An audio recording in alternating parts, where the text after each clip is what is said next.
Shalom, saya atas nama Devi Denvina Auto dengan NIM 1.05.2023.0010. Di video ini, saya akan menjelaskan materi tentang jenis-jenis tulisan karya ilmiah. Yang pertama makalah, yang kedua skripsi, yang ketiga tesis, yang keempat disertasi, kelima artikel ilmiah, keenam artikel ilmiah populer, yang ketujuh resensi, dan yang kedelapan esai. Yang pertama, makalah. Definisi dari makalah adalah yang pertama, karya tulis ilmiah yang membahas suatu topik tertentu secara sistematis dan komprehensif. Yang kedua, biasanya diajukan sebagai tugas kuliah, presentasi di seminar, atau bagian dari komprehensi. Tujuan dari makalah adalah yang pertama, menjelaskan dan menganalisis suatu isu atau masalah. Yang kedua, menyajikan hasil penelitian atau studi literatur. Yang ketiga, mengembangkan kemampuan menulis ilmiah. Struktur umum dari makalah adalah yang pertama, pendahuluan, latar belakang, rumusan masalah, dan tujuan. Yang kedua, isi, pembahasan, analisis, argumentasi, dan yang ketiga, penutup, kesimpulan, dan saran. Yang keempat, daftar pustaka, sumber-sumber yang digunakan. Contoh makalah tentang dampak media sosial terhadap perilaku remaja. Yang kedua, skripsi. Definisi dari skripsi adalah yang pertama, karya tulis ilmiah yang merupakan syarat utama untuk menyelesaikan program sarjana S1. Yang kedua, menunjukkan kemampuan mahasiswa dalam melakukan penelitian dan menulis karya ilmiah. Tujuan dari skripsi adalah 1. Meneliti dan menganalisis suatu masalah secara mendalam. Yang kedua, mengaplikasikan teori dan konsep yang dipelajari. Yang ketiga, menghasilkan temuan baru atau memberikan kontribusi pada bidang ilmu tertentu. Struktur umum dari skripsi adalah yang pertama, pendahuluan, latar belakang, rumusan masalah, tujuan, dan manfaat. Yang kedua, tinjauan pustaka, teori dan penelitian terkait. Yang ketiga, metodologi penelitian, metode pengumpulan dan analisis data. Yang keempat, hasil dan pembahasan, temuan penelitian dan interpretasinya. Kelima, kesimpulan dan saran, ringkasan temuan, implikasi, dan rekomendasi. Yang keenam, daftar pustaka, sumber-sumber yang digunakan. Contoh dari skripsi tentang pengaruh kepemimpinan transformasional terhadap kinerja karyawan. Yang ketiga, tesis. Definisi dari tesis adalah yang pertama, karya tulis ilmiah yang merupakan syarat untuk menyelesaikan program magister S2. Yang kedua, lebih mendalam dan kompleks dibandingkan skripsi. Tujuan dari tesis adalah yang pertama, mengembangkan dan memperdalam pengetahuan di bidang ilmu tertentu. Yang kedua, melakukan penelitian lebih komprehensif dan inovatif. Yang ketiga, memberikan kontribusi signifikan pada pengembangan ilmu pengetahuan. Struktur umum dari tesis adalah yang pertama, mirip dengan skripsi, tetapi kedalaman dan kompleksitas yang lebih tinggi. Kedua, tinjauan pustaka lebih ekstensif, metodologi lebih canggih, dan analisis lebih mendalam. Contohnya, tesis tentang pengembangan model bisnis berkelanjutan untuk UMKM di sektor pariwisata. Yang keempat, disertasi. Definisi dari disertasi adalah yang pertama, karya tulis ilmiah yang merupakan syarat untuk menyelesaikan program Dr. S3. Yang kedua, merupakan puncak dari pendidikan formal dan menunjukkan kemampuan peneliti dalam menghasilkan karya orisinal. Tujuan dari disertasi adalah menemukan teori baru, membuktikan teori yang ada, atau mengembangkan metode baru.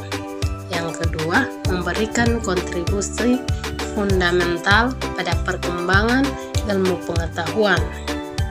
Yang ketiga, menunjukkan kemampuan berpikir kritis, analitis, dan inovatif. Struktur umum dari disertasi adalah yang pertama, sangat kompleks dan mendalam dengan penekanan pada orisinalitas dan kontribusi ilmiah. Yang kedua, melibatkan penelitian eksentis, analisis mendalam, dan argumentasi yang kuat. Contohnya, disertasi tentang teori baru tentang perilaku konsumen dalam era digital. Yang kelima, artikel ilmiah.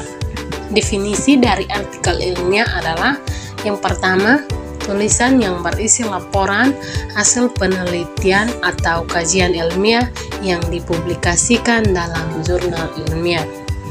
Kedua, ditulis oleh penelitian atau akademisi dan ditujukan untuk komunitas ilmiah. Tujuan dari artikel ilmiah adalah yang pertama, menyebarluaskan hasil penelitian atau kajian ilmiah kepada masyarakat luas. Yang kedua, mendapatkan validasi dari sejawat melalui proses review. Yang ketiga, berkontribusi pada pengembangan ilmu pengetahuan. Struktur umum dari artikel ilmiah adalah yang pertama, abstrak, ringkasan singkat dari artikel. Yang kedua, pendahuluan, latar belakang, rumusan masalah dan tujuan. Yang ketiga, metode, cara penelitian dilakukan. Yang keempat, hasil, temuan penelitian. Yang kelima, diskusi, interpretasi hasil, perbandingan dengan penelitian lain. Yang keenam, kesimpulan, ringkasan temuan implikasi. Yang ketujuh, daftar pustaka, sumber-sumber yang digunakan. Contohnya, artikel ilmiah tentang efektivitas vaksin COVID-19 pada kelompok usia lanjut. Yang keenam, artikel ilmiah populer. Definisi dari artikel ilmiah populer adalah yang pertama, artikel ilmiah yang ditulis dengan bahasa yang lebih sederhana dan mudah dipahami oleh masyarakat umum. Kedua, biasanya dipublikasikan di media massa seperti koran, majalah, atau situs web. Tujuan dari artikel ilmiah populer adalah yang pertama, mengkomunikasikan hasil penelitian atau kajian ilmiah pada masyarakat luas. Yang kedua, meningkatkan pemahaman masyarakat tentang isu-isu ilmiah. Yang ketiga, mendorong minat masyarakat terhadap ilmu pengetahuan. Struktur umum dari artikel ilmiah populer adalah yang pertama, mirip dengan artikel ilmiah, tetapi dengan bahasa yang lebih sederhana dan gaya penulisan yang lebih menarik. Kedua, menghindari jargon teknis dan menjelaskan konsep-konsep ilmiah dengan cara yang mudah dipahami. Contohnya, artikel ilmiah populer tentang manfaat olahraga bagi kesehatan mental. Yang ketujuh, resensi. Definisi dari resensi adalah yang pertama, ulasan atau penilaian terhadap suatu karya seperti buku, film, drama, atau album musik. Yang kedua, ditulis oleh seseorang kritikus atau pengamat dan dipublikasikan di media massa atau blog. Tujuan dari resensi adalah yang pertama, memberikan informasi kepada pembaca tentang isi, kualitas, dan nilai suatu karya. Kedua, memberikan penilaian kritis terhadap karya tersebut.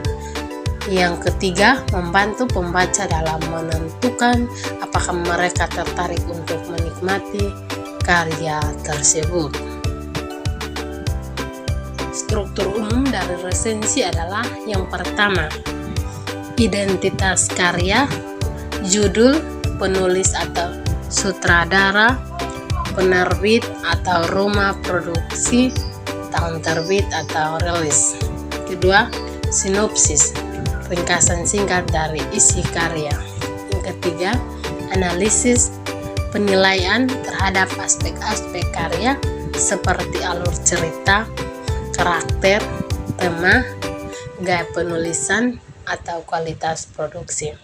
Keempat, kesimpulan, penilaian keseluruhan terhadap karya, rekomendasi kepada pembaca. Contoh resensi buku Laskar Pelangi, karya Andrea Hirata. Yang kedelapan, esai. Definisi dari esai adalah: 1. Karangan prosa yang membahas suatu masalah secara sepintas dari sudut pandang pribadi penulis. Yang kedua, bersifat subjektif, reflektif, dan argumentatif. Tujuan dari esai adalah menyampaikan pandangan atau pendapat penulis tentang suatu isu atau masalah. Yang kedua, mendorong pembaca untuk berpikir kritis dan merenungkan isu tersebut. Yang ketiga adalah menunjukkan kemampuan menulis yang baik dan gaya bahasa yang khas. Struktur umum dari esai adalah yang pertama, pendahuluan, pengantar tentang isu yang dibahas. Kedua, isi, argumentasi, analisis, contoh-contoh atau pengalaman pribadi yang mendukung pandangan penulis. Yang ketiga, penutup, kesimpulan atau refleksi tentang isu tersebut. Contohnya, esai tentang pentingnya pendidikan karakter bagi generasi muda. Shalom.